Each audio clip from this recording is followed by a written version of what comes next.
Hello, my name's Jeff Messier. I'm a professor of electrical and computer engineering in the Schulich School of Engineering, and this video is where I discuss the solutions for the first exam in ENEL 343 as part of the integrated learning stream for the winter 2019 semester. And so I'm going to assume basically, you're only interested in this video if you actually took this exam.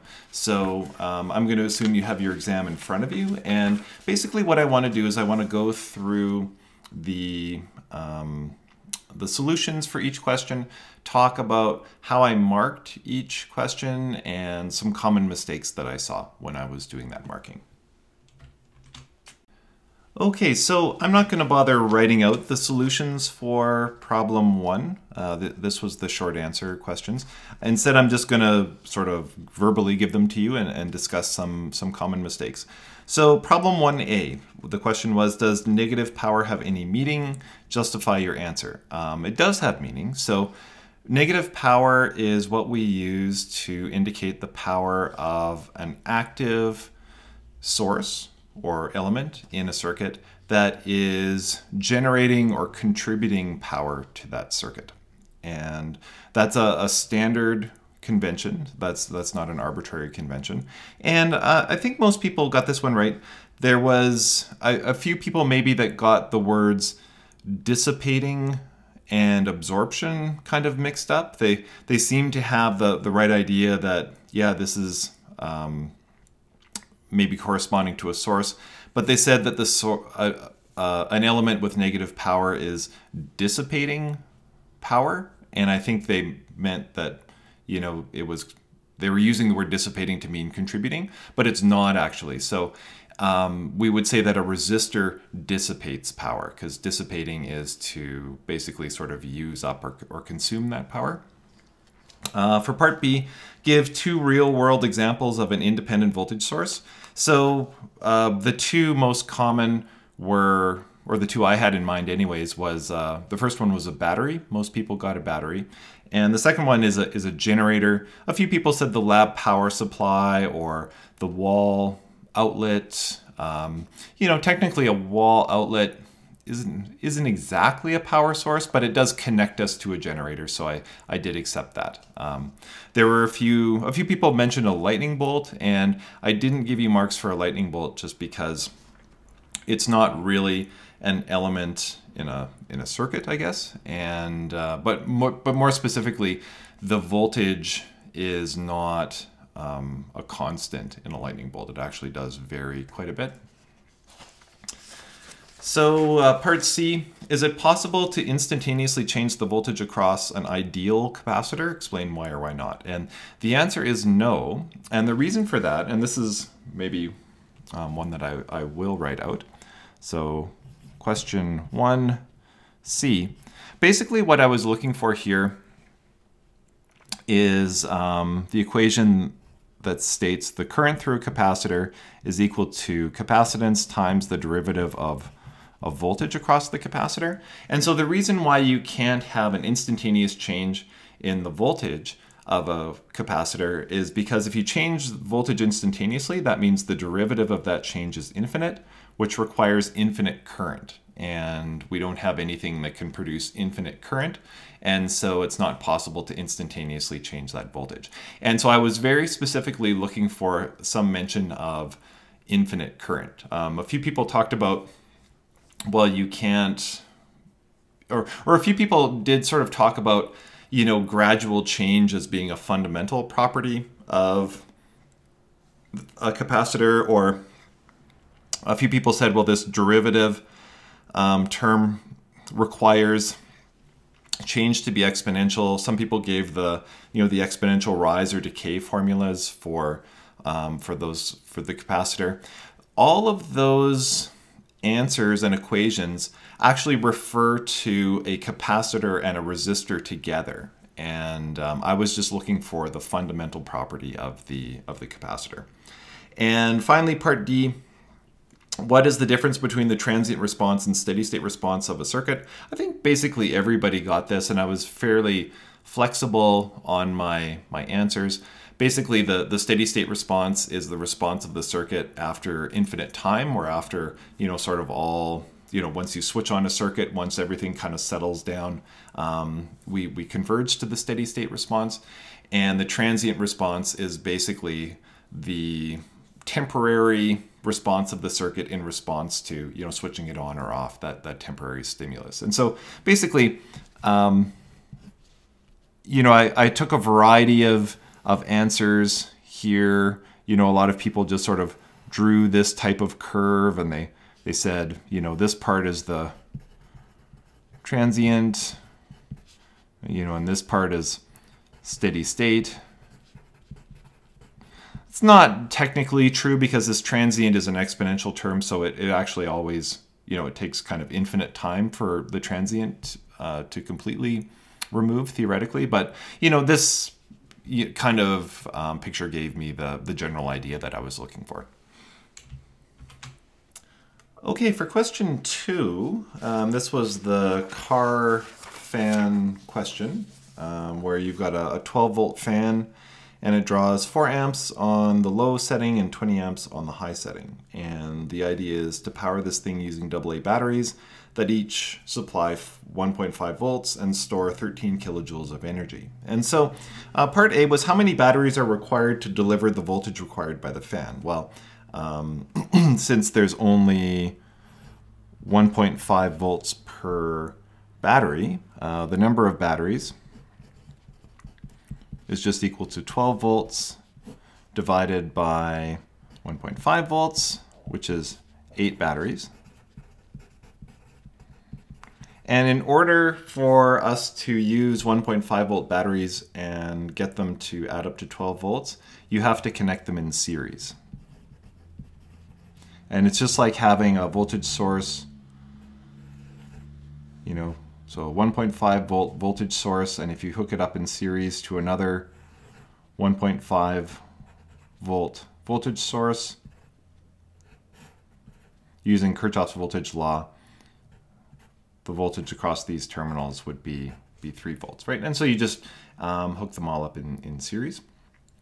A few people said parallel, so there were some marks lost for that. Then in part B, the question is, how many minutes will the fan run on the high and low setting? And so the very first thing you had to do was calculate the power consumed by the fan.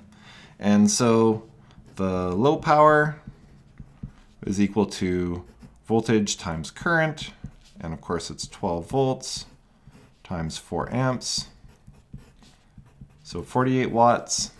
And then if you do the same thing on the high setting, 12 volts times 20 12 volts times 20 amps is equal to 240 watts.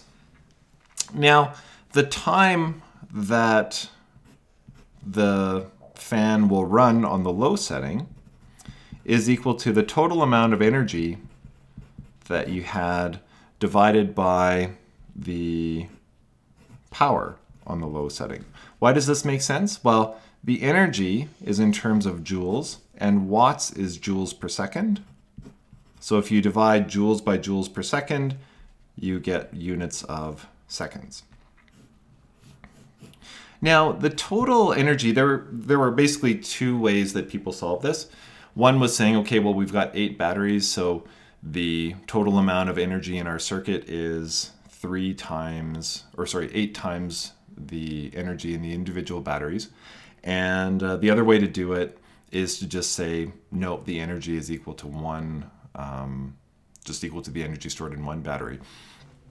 It turns out that when you hook batteries up in series, their energies don't add. So the total amount of energy actually is 13 times 10 to the 3 joules.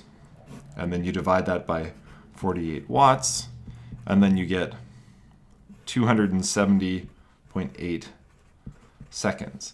And you only add the energy of batteries if you hook them up in parallel. And that's, but I did, like people who did basically say 8 times 13 kilojoules, I did mark that correct as well, because I thought afterwards, like, I don't know, I know I didn't teach you about this, and I wasn't sure in hindsight how much they would have talked about this in 225. So I didn't take marks off if you multiplied this by 8, but just know that when you hook batteries up in series, you actually don't add their energies. And so, and that kind of the analogy is like they're all links in a chain. And so when you hook them up in series, and so when one battery runs out of energy, then sort of the whole chain starts to fail. And so you can Google that a little bit more if you're interested. The power on the high setting is 13 times 10 to the 3 joules divided by 240 watts, which is equal to 54.2 seconds. And you know, most people got this. As I said, the main sort of difference between answers was whether or not people were multiplying by 8. And as I said, you know, technically you should not multiply by 8, but I didn't take marks off if you did. I'll say, okay, so question 3 was the signal generator question, and this is actually a question, because I was asked about it a couple times in our review and discussion sessions. I kind of did more or less solve this question in class, and as a result, this was generally done fairly well, although there were certainly a few mistakes. So there's a couple of things to remember when solving this question. So the question says, you know, our 33522A signal generators have an input impedance of 50 ohms, or an internal impedance of 50 ohms, and these instruments also basically allow us to set a couple of things. One is our desired voltage, which is in this case 100 millivolts, and the other thing is we set the resistance that the load resistance that will be connected to the signal generator. Now, it's important to remember at this point, and a few people made a mistake here, the signal generator cannot detect the load that's connected to it. We have to tell it, and that's what the set point is for. And so if we were to draw an internal sort of, or a simple diagram of our signal generator, we have, you know, our source voltage, we have our internal resistance, which is equal to 50 ohms, and I can draw kind of a dotted box around this thing, and this is basically what we have inside our instrument. And then outside the instrument, we hook up our load, and then we measure our the voltage across the load using a multimeter, and maybe I'll call this V, I don't know, mult, to indicate that we're measuring this with our multimeter. And so basically the way this question goes is it says that when you are setting your instrument, you have a set point of 100 millivolts, right? So that's what you're asking the instrument to give you. And your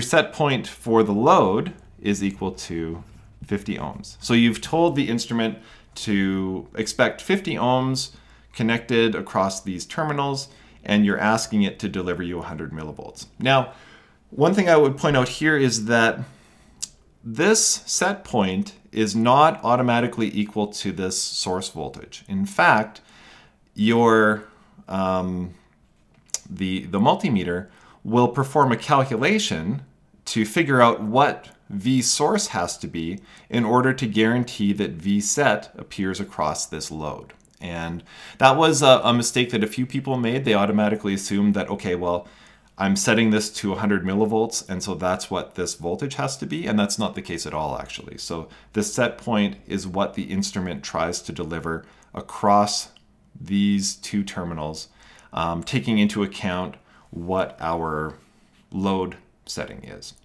Now, in this question, it says that we've set the instrument to expect 50 ohms, but the actual load impedance is something large, 100 mega ohms. And so the question is, what will we actually measure across our load, given that we're asking for 100 millivolts, we've set the instrument to expect 50 ohms, but we've actually hooked up 100 mega ohms. And so what the instrument will do is, the instrument, when it's figuring out this source voltage, will basically perform the voltage divider calculation, right? And so I guess step one, determine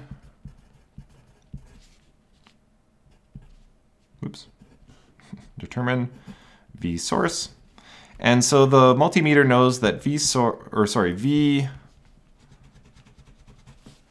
and maybe let's call this V out.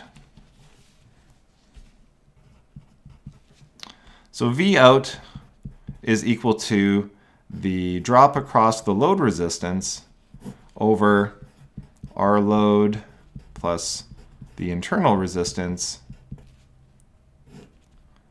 multiplied by V source. Now V out is what the instrument is going to try to give us a V out equal to our set point. So we plug in 100 millivolts there.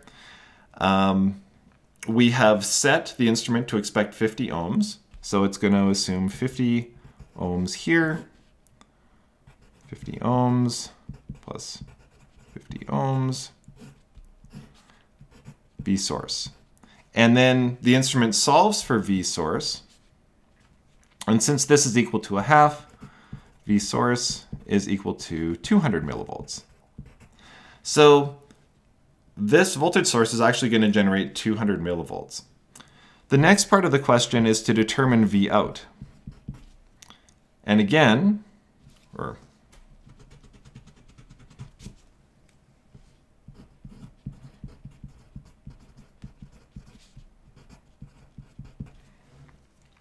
and so again, we use this voltage divider rule. V out is equal to R load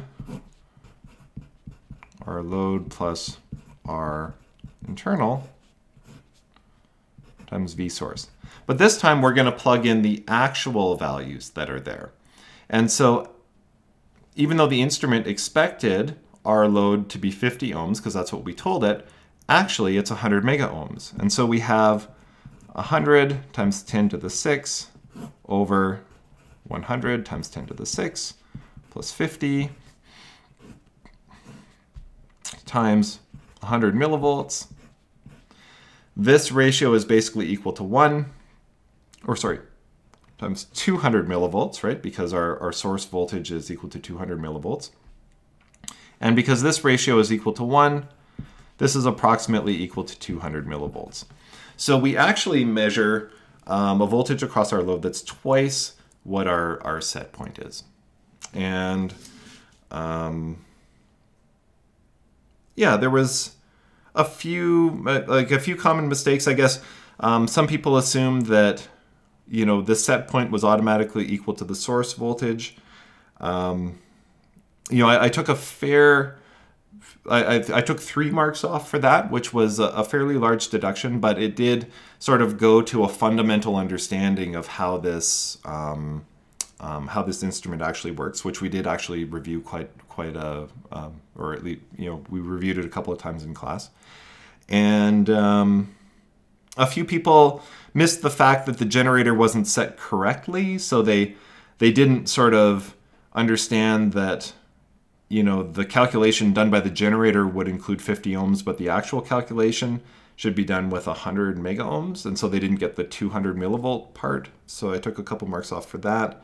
A few people assumed that the voltage source was trying to deliver a constant current, and it's not a constant current source, it's a constant voltage source, so I took a few marks off for that as well. And I think those were the main sort of common mistakes.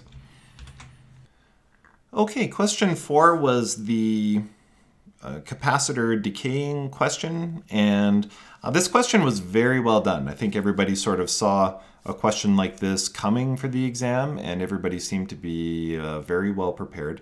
I don't know that there were there were a few people made a few mistakes for sure, but there was no sort of real trend. I think the main trend that I saw were mostly people answering this question correctly. So once I didn't draw the whole circuit here, you've got the whole circuit on your exam sheet, but once, I guess, at time t equal to 0, when the switch moves from position A to position B, let me just make sure. Yeah, exactly. From position A to position B, this is what our circuit looks like. At time 0, the voltage across our capacitor is equal to Vs. And then basically we're just going to sort of discharge between those two resistors. And this is basically equivalent to discharging through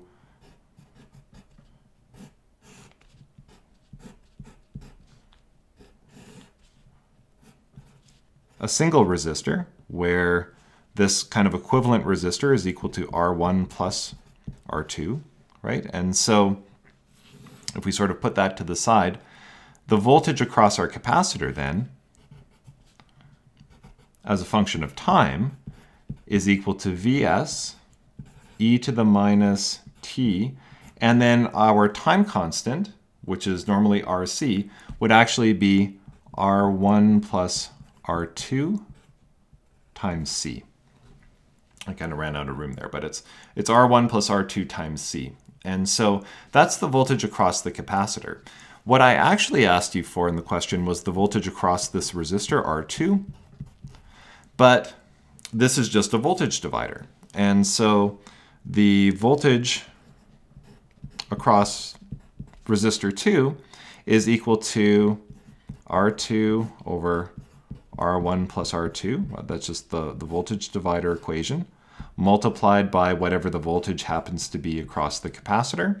And then we take this equation, we plug it in.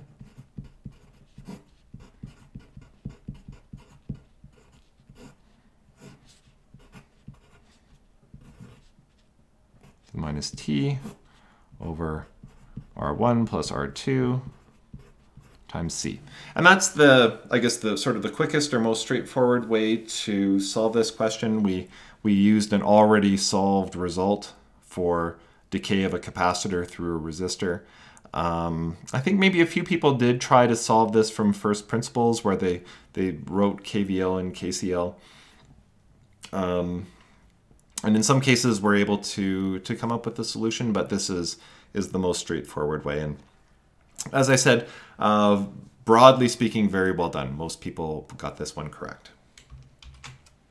Okay, for question 5. Question 5 is where I asked you to create an inverting version of the comparator that we designed in the lab. So rather than having the voltage go high when your input is above a threshold, the voltage goes high instead when the input is below the threshold. And so if we just draw our op-amp,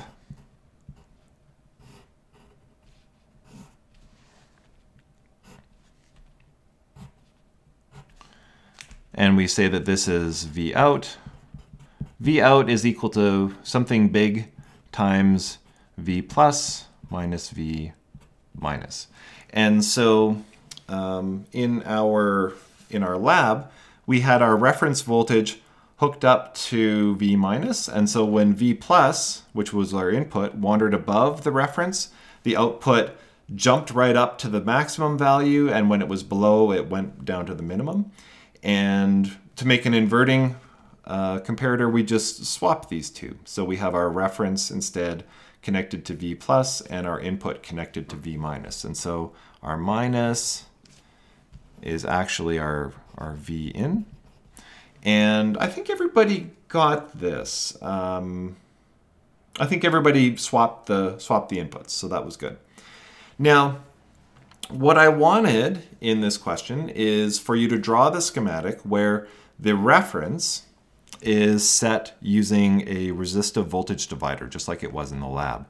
And so the schematic is almost identical to what we did in the lab, but not quite. So the correct solution for this is to have the variable resistor in the top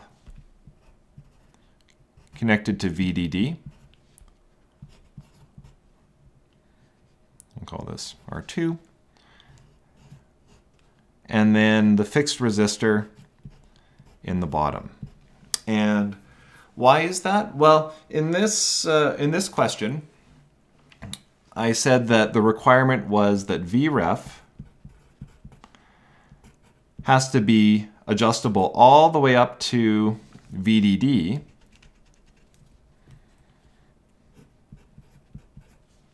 and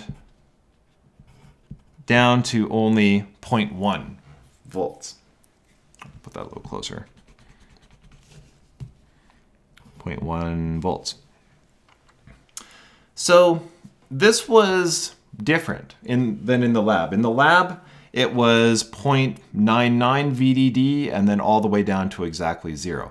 Now, the reason why we can get all the way up to VDD is because we connect our variable resistor to VDD, and our variable resistor can go all the way down to a 0 ohm resistance, from 0 all the way up to 10K. So we adjust this down to 10K, or sorry, we turn this down to 0, and then our Vref is, and I'll just label this Vref. Our Vref is exactly equal to VDD. Now, at the lower end, if we wanted to calculate the value for R1, at the lower end, if we want Vref, oh, sorry. This was 0.1 VDD. If we want Vref to be equal to 0.1 VDD, we use our voltage divider rule, R1 plus the maximum value of our variable resistance, 10,000, multiplied by VDD. These VDDs cancel, and if you solve for R1, you get 1,111 ohms. And now, it was my intention to have you solve for this resistance value. However, as was pointed out in the exam, I did say just draw the schematic. I wasn't explicit on specifying that you had to solve for the resistance. I did say this in the exam, that I did want the resistance, but technically if it's not on the exam paper, I can't require you to do it. And so I did not mark this part of the question, and as a result, I think people, like lots of people, did a lot better on this question than maybe they would have otherwise, but that's all right. That's my mistake. I did mark just basically this schematic, and certainly the most common mistake was probably putting the variable resistor down here and the fixed resistor up there. If you do that, it's not possible to get the reference voltage all the way up to VDD, so I took a couple marks off for that. Yeah, that was probably, I think by far that was probably the most common mistake. There were a number of mistakes here as well, but as I said, I didn't mark it, so everybody did a little bit better than they would have. Oh, sorry, I forgot a 1. It's actually 11,111 is the right answer for that. Okay, and this final question, question 6, was kind of a mashup of stuff we saw in the lab as well as the, charging and decaying of capacitors. Basically, we have, a capacitor and a resistor connected to an inverting comparator, which is then connected to a resistor and a capacitor, followed by a normal comparator. And basically what happens is once that switch closes at time 0, the voltage across the capacitor is going to discharge into the resistor. None of the current flows into the comparator box itself because the input to that comparator is the input to an op-amp, and current flow into an op-amp is basically 0. And so we just, in that first stage, have a C1 discharging into R1. And the time constant for this discharge is equal to R times C, which is just 10,000 ohms times 10 times 10 to the minus 6 farads, which is 0.1. And so because the capacitor is discharging, the voltage across the first capacitor, V1, is going to be equal to its initial voltage, which is 5 volts, e to the minus t over 0.1. Now, this voltage is going to start at 5 volts and decay exponentially down to 0. Because it's feeding into an inverting comparator, once that voltage drops below the threshold, the output of the inverting comparator is going to go from 0 to 5 volts, which is what VDD is in this particular question. And so the switching point occurs when this voltage is equal to 3 volts. And so you take this equation and you solve it for t, and you get t equal to 51 milliseconds. And you solve it by taking the 5 over, dividing the 3 by 5, taking the natural log of both sides, and then solving for t. Now, after 51 milliseconds, what happens is the output of the inverting comparator goes from 0 to 5 volts, and it starts charging it starts charging capacitor C2 after the current flows through resistor R2. And so this is just a standard sort of step response charging for capacitor C2. And so the voltage across the second capacitor is equal to 5 times 1 minus e to the minus t over, and this is RC, but the value of RC is the same. It's 10 kilo ohms and 10 microfarads. So this time constant is 0.1. And what happens basically is this is our standard step response. So it starts at 0 and it exponentially grows. And because it's connected to a normal comparator, once it crosses the threshold of the normal comparator, the output of the normal comparator will go high and the LED will turn on. And this occurs when our voltage here is equal to 4 volts. And so we take this equation and we solve it for t. And if you do that, you get 161 milliseconds. And so the time it takes for the LED to turn on is 51 milliseconds plus 161 milliseconds, or 212 milliseconds. And this question also was quite well done. So I don't know that there were really too many common mistakes. I mean, there were certainly mistakes here and there. People sort of, like a few people kind of misunderstood how the circuit was supposed to work, and a few people didn't think the LED was going to turn on at all. And but there was no real trend. I would say the main trend on this question was people did kind of understand what was going on, and most people solved it correctly, which is really good.